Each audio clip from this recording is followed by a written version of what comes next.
Excellency, allow me to make very brief remarks.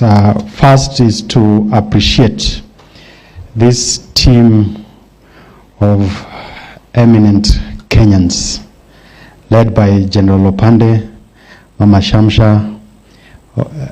Literally, I could go on, and I remember when we began the conversations. First, of course, the decision to appoint these eminent personalities, and then when they went out to engage various communities, and they did a robust assignment. They literally went to every corner of this country. If you look at the raw data, and it went through a lot of iterations. I remember on occasions we'd have early morning meetings just to look at what they were picking up. And in those engagements, there are very strong views on a number of things. I remember at one point I was trying to push back on certain things. But at the end of the day, I really appreciated their level of engagement and independence and genuineness to try and help this country move forward. When we were doing this review, it was undertaken in a period where we were enjoying peace as a country. And I remember when the presentation was made to His Excellency the President, he was very impressed with the work that the team had done.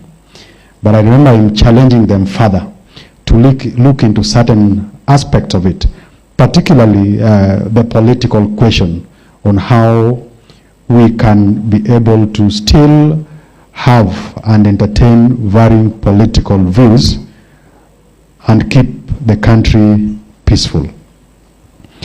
Then we were out there showcasing what the country had done. We went to the UN and together with Norway and Sweden, again, these are very exceptional countries, not just because they are from the West, but there's so much that they've done, and there's so much that as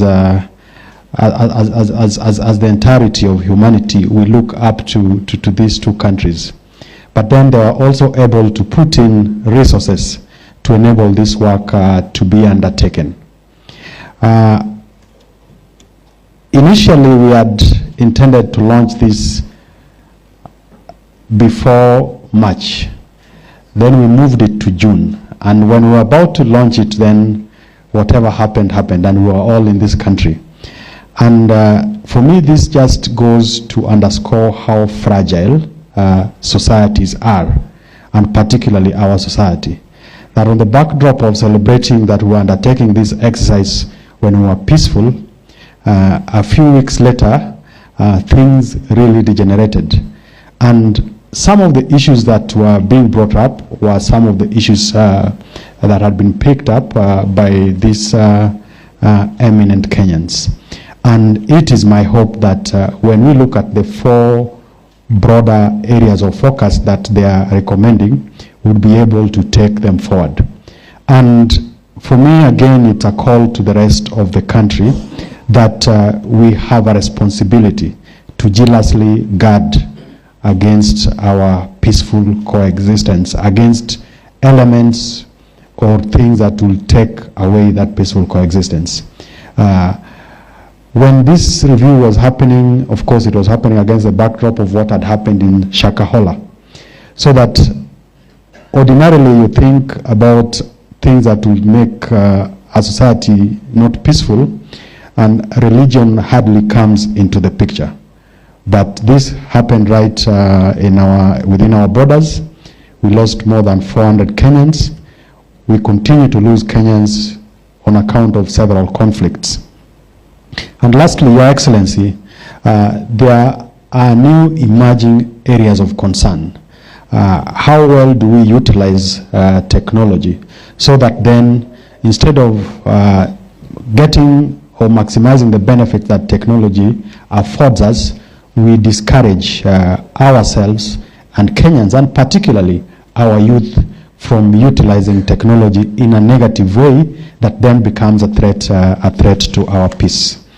Lastly is to appreciate the UN family, particularly the United Nations Development Program and the UN Resident Coordinator's Office for the support and for their ability to work together with us on this journey. And we are looking forward to continuing on that path as we go on in the implementation of this architecture. Ladies and gentlemen, I would want to humbly request that we be upstanding as I invite the Prime Cabinet Secretary and the Cabinet Secretary for Interior and National Administration to speak to us. Karibu. Let's give him a warm round of applause. Thank you. Please be seated.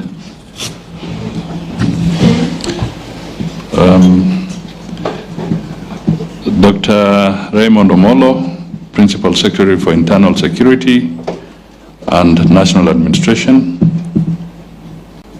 members of the National Steering Committee on Peacebuilding and Conflict Management, members of the Independent Panel of Advisors, representatives of Sweden, Norway, and the United Nations Resident Coordinator's Office, and the United Nations Development Program,